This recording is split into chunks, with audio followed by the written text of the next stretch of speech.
Constant coefficients क्या होता है। इसका नाम बहुत ही बड़ा दिख रहा है लेकिन कंसेप्ट बहुत ही इजी है।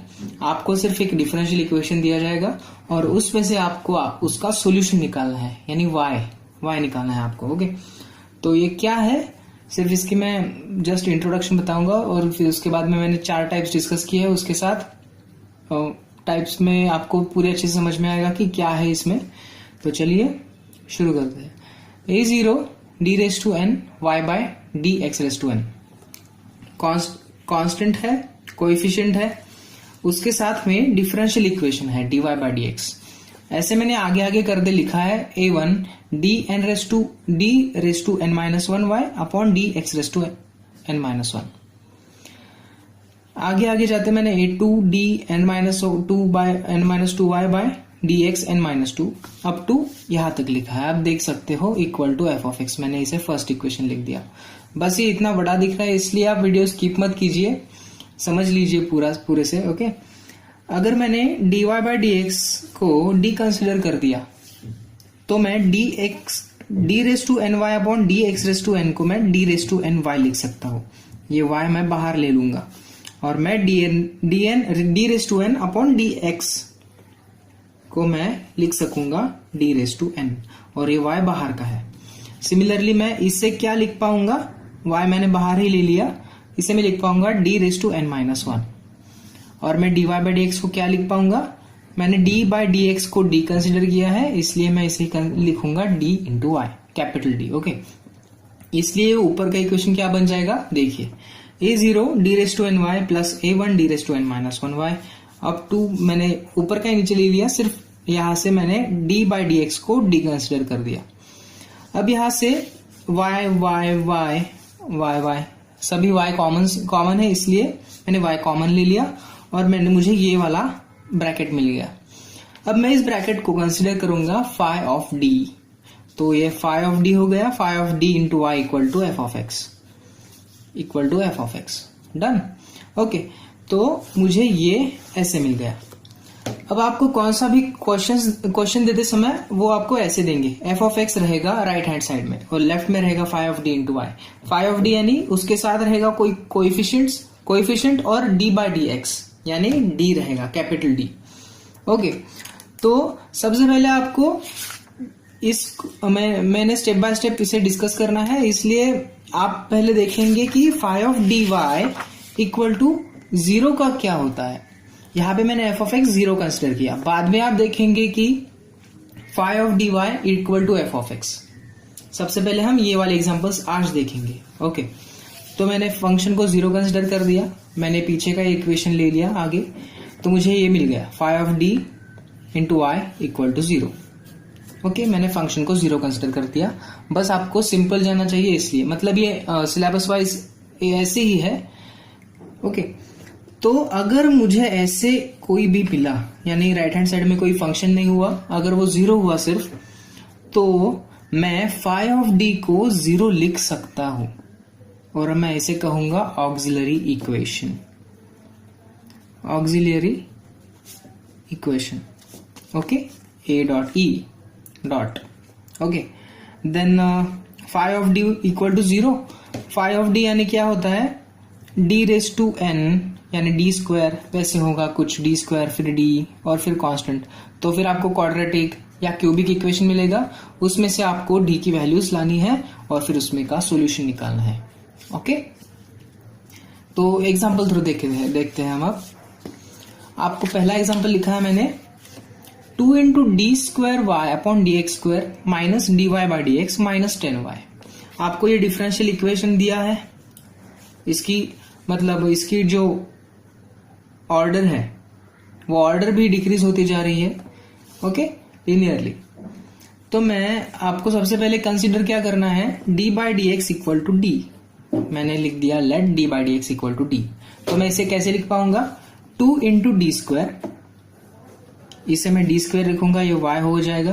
फिर से d by D x equal to D में लिख पाऊंगा y into 10 into Y equal to 0। तो फिर मैं y को कॉमन ले लूंगा, यहाँ पे कॉमन लिया इक्वल टू 0। ओके, अब यहाँ पे अगर मुझे ऐसे मिला phi of D y equal to 0, तो मुझे सबसे पहले फाई ऑफ डी को इक्वेट करना है 0 के साथ, ताकि मुझे डी की वैल्यूज मिले, यानी डी के मुझे रूट्स मिले, उसमें से मैं सोल्यूशन निकालूंगा। ओके, वो सोल्यूशन कैसे आएगा देखिए, फाई ऑफ डी यानी this one equal to 0, 2d square minus D minus 10 equal to 0। तो मुझे अब इसे सॉल्व करना है, ये है क्वाड्रेटिक इक्वेशन। आप क्वाड्रेटिक इक्वेशन को कैसे सॉल्व करते हो, third term multiplied by first term, उसकी जो मल्टीप्लीकेशन है वो बीच में के एडिशन होने चाहिए, ऐसे आप करते होगे। -10 इंटू 2 -20, तो -20 को ऐसे कौन से दो वैल्यूज है जिसकी मतलब वैल्यू -d आती है, तो वो है -5 और 4, इसलिए मैंने यहां पे लिखा -5d plus 4d minus 10 equal to 0। तो 2d स्क्वायर प्लस 4d, मैंने यहाँ पे 4d क्यों लिखा, क्योंकि एडजस्टमेंट की थोड़ी सी, क्योंकि यहाँ पे रूट्स आने चाहिए इसलिए।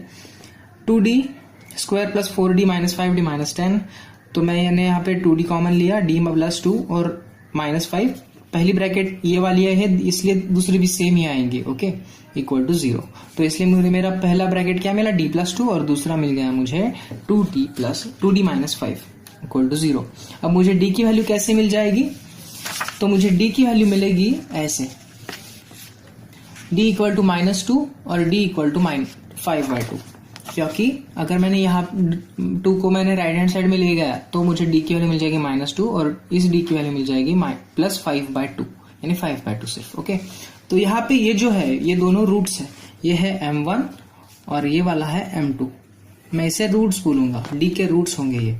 ओके, तो इसका जो सॉल्यूशन है वो सॉल्यूशन कैसे आता है, y इक्वल टू c1, यहाँ पे जो रूट्स मुझे मिले हैं वो दोनों भी उसके नेचर अपोजिट है, यानी वो डिस्टिंक्ट है, डिफरेंट है, और ये रियल है।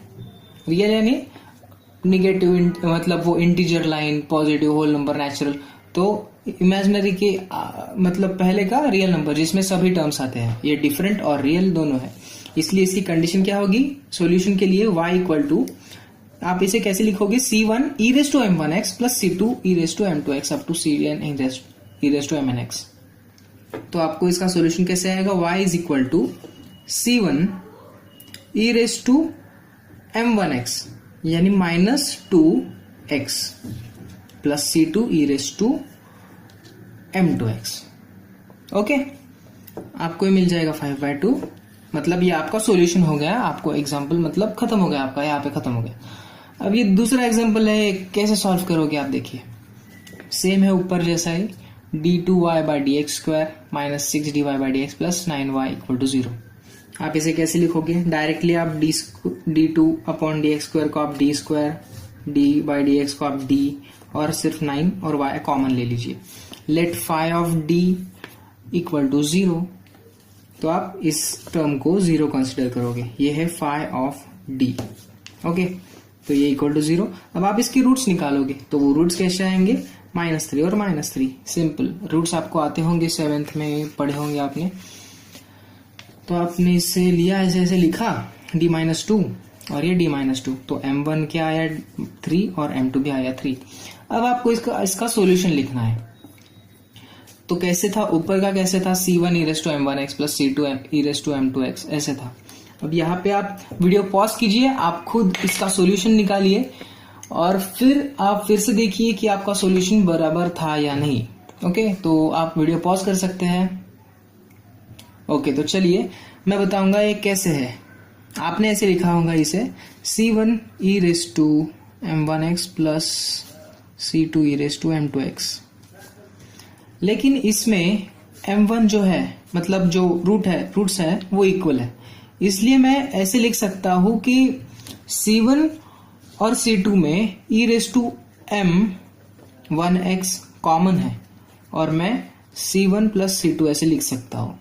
आपको अगर ऐसे रूट्स मिले रियल और रिपीटेड, यानी आपके रूट्स अगर रिपीट हो रहे होंगे, तो आप उसे कैसे लिखोगे, ऐसे लिखोगे आप उसे, c1x plus c2 e raise to m1x। आप ऐसे लिखोगे, आपको ऐसे नहीं लिखना। ओके, आपको ये ऐसे लिखना है, c1x plus c2 e raise to m1x, m1 यानी this one, m1 equal to m2 equal to 3 है, इसलिए आप ऐसे लिखोगे c1x plus c2 e raise to m1x, bracket ये कॉमन है इसलिए। ओके, अगर आपको ऐसे 3 मिले, यानी अगर आपको यहाँ पे अगर m3 भी मिला होता, अगर मैंने ऐसा इक्वेशन लिखा होता, अगर आपको यहाँ पे फिर से m3 मिला होता तो आप इसका सॉल्यूशन कैसे लिखते? c1x square plus c2x plus c3 e raise to ये वाला रूट यानी 3x। ओके, तो इसका सॉल्यूशन क्या आएगा? y equal to c1x plus c2 e raise to 3x। यहाँ पे सिर्फ 2 रूट है इसलिए मैंने सिर्फ एक बार x लिया। अगर आपको यहाँ पे 3 आएंगे, मतलब ये 3 बार आएंगे, तो आप इसे कैसे लिखोगे? x स्क्वायर x और कांस्टेंट, यानी like this. Okay, x square c1x square plus c2x plus c3। आपको सिर्फ 2 आए हैं इसलिए आप c1x plus c2 e raise to root x। Okay, आगे जाएंगे हम। तो देखिए, आपने ये पहला जो एग्जांपल सॉल्व किया था, इसे हम बोलेंगे टाइप 1। ये है टाइप 1, यानी रियल एंड डिस्टिंक्ट के लिए आप ऐसे सॉल्यूशन निकालोगे। आपको अगर रिपीटेड रूट्स मिलेंगे तो आप कैसे करोगे? तो ऐसे करोगे। ये है टाइप 2, यानी रिपीटेड रूट्स। ओके, आगे के मैंने एग्जांपल्स लिखे हैं यहाँ पे। Okay, d cube y upon D x cube plus 2d square Y upon D x square plus d Y by D x equal to 0। तो आपको ये प्रैक्टिस हो गई होगी। अब मैं इसे पूरा डी लिख लूंगा, d cube plus 2d square, d square by D x square, इसलिए डी स्क्वायर लिखा, और डी बाई डी एक्स को डी, क्योंकि मैंने डी बाई डी एक्स को डी कंसिडर किया है। तो d n upon d n raise to n, d n raise to x भी डी रेस टू एन ही होगा, कुछ भी होगा। ओके, तो ये हो जाएगा ऐसे। ये y कॉमन है इसलिए y कॉमन। तो सबसे पहले phi of t equal to 0। आपको ये देखना जरूरी है कि राइट साइड में 0 ही है। अगर फंक्शन होगा तो आपको दूसरी स्टेप्स लगानी है। सबसे पहले आपको ये देखना है, ओके, फंक्शन 0 होना चाहिए। तो बस सिंपल, आपको ये क्वाड्रेटिक इक्वेशन मिला। यहाँ पे कांस्टेंट नहीं है। अगर आपको कोई भी ऐसा दिखा जहां पे तीनों भी कॉमन है, डी डी डी, तो आप क्या कीजिए, आप जो डी है वो बाहर निकाल लीजिए, जिससे आपको डी एक सेपरेट मिल जाएगा और अंदर की जो ब्रैकेट है वो आपको क्वाड्रेटिक इक्वेशन में मिल जाएगी। अगर आपको ऐसे मिला D cube plus 2d square plus 1, अगर आपको ऐसे मिला तो आपको सिंथेटिक डिवीजन के साथ जाना होगा। मुझे ऐसे तीनों भी डी डी डी मिले हैं इसलिए मैंने डी कॉमन ले लिया। सभी एग्जांपल्स में ऐसे डी कॉमन नहीं लेंगे आप। ओके, तो डी क्यूब प्लस, अगर ऐसा होता तो आप सिंथेटिक डिवीजन से जाते। आपको सिंथेटिक डिवीजन आता होगा, अगर नहीं आता होगा तो मैं उस पर भी एक वीडियो बनाऊंगा। ओके, तो इसको देखेंगे हम, इस एग्जांपल को। डी कॉमन लिया, ये ऐसे लिखा। ये क्वाड्रेटिक इक्वेशन कैसे सॉल्व होगा? इसकी जो मल्टीप्लीकेशन है वो 2 आनी चाहिए, मतलब एडिशन 2 आनी चाहिए। 1 into 1 is 1, 1 plus 1 2। ओके, तो इसकी जो ब्रैकेट है वो आएगी डी प्लस 1 और डी प्लस 1। तो डी की वैल्यूज क्या हुई? 0, d equal to 0, d plus 1 equal to 0 और डी प्लस 1 इक्वल टू 0, इसलिए डी की वैल्यू हो गई -1 और इसकी भी वैल्यू हो गई -1, राइट साइड में गए इसलिए। तो डी हो गए 0 -1 यानी m was 0, m2 और m3 इक्वल टू -1। अब आप बताइए कि इसका जो सॉल्यूशन है वो क्या होगा। देखिए, फिर से वीडियो पॉज कीजिए, आप सॉल्यूशन निकालिए और फिर से देखिए। तो इसका जो सॉल्यूशन है वो भी पिछले जैसा ही होगा, लेकिन थोड़ा सा एक चेंज है। वो चेंज क्या है? m1 है 0 और ये दोनों है इक्वल। तो आप इसे कैसे लिखोगे? तो आप इसे लिखोगे ऐसे, c1 e raise to m1x। m1 की वैल्यू क्या है? 0, m1x प्लस, अब यहाँ पे जो ये 2 रूट्स है वो इक्वल है, इसलिए e रेस टू ये ब्रैकेट के बाहर आ जाएगा और ब्रैकेट के अंदर क्या आ जाएगा? c1। यहाँ पे सिर्फ 2 है इसलिए मैं इसे क्या लिखूंगा? c1x plus c2। Okay, bracket close, e raise to -x। ऐसे इसका सॉल्यूशन आएगा। आपको अच्छे से समझ में आया होगा क्या किया मैंने, कैसे किया। अगर नहीं समझ में आया तो फिर से आप पीछे जाके फिर से देखिए। ओके, ये है दूसरा example, d2y by D x square plus 2dy by D x plus 5y equal to 0। Okay, तो आप सबसे पहले ये देखेंगे कि राइट हैंड साइड 0 है और फिर d square by D x square को आप डी स्क्वायर लिख दोगे, capital D square plus 2d y plus 5 y को कॉमन लिया, ये हुआ फाई ऑफ डी। ओके, तो phi of d equal to 0 पहली कंडीशन। तो अब इसमें जो रूट्स आते हैं वो आपको मतलब आपके मेथड से नहीं निकाल देंगे। 5 ये इसका मल्टीप्लीकेशन 5 और बीच में आप क्या लोगे आपको पता नहीं है। ओके, तो आप अगर इस मेथड से जाएंगे, इसे हम बोलते हैं डीफैक्टराइजेशन फॉर्मूला। ये कैसे है, minus b plus minus under root b square minus 4ac by 2a। ये आपको मतलब आपने सुना होगा, आप भूल गए होंगे तो आज देख लीजिए। ये डीफैक्टराइजेशन फॉर्मूला, माइनस बी यानी -2 plus minus under root b square यानी इसका स्क्वायर माइनस 4 इंटू ए क्या मतलब इसका कोएफिशिएंट इंटू सी यानी दिस वन अपॉन 2 इंटू ए यानी दिस वन। ओके, तो इससे आपको इसके रूट्स मिल जाएंगे। तो इसके रूट्स क्या मिलेंगे, देखिए -2 प्लस माइनस अंडर रूट -16, इसको सॉल्व करने के बाद अपॉन 2 इक्वल टू मुझे एक कॉम्प्लेक्स नंबर मिल गया, मुझे मिल गया -1 प्लस -2i। तो इसका सॉल्यूशन मैं कैसे निकालूंगा, तो इसके सॉल्यूशन के लिए मुझे -1 को अल्फा और ये i के साथ जो है मैं उसे बीटा बोलूंगा और जो रियल पार्ट है मैं उसे अल्फा बोलूंगा। ओके, तो ये क्या हो गया, अल्फा प्लस माइनस आई बीटा, अल्फा प्लस माइनस आई बीटा हो गया। ओके, तो इसका जो सॉल्यूशन है वो कैसे आएगा, y इज इक्वल टू, इसका जो सॉल्यूशन है वो आएगा y is equal to E raise to alpha X, अब bracket c1 cos beta X plus c2 sin beta x.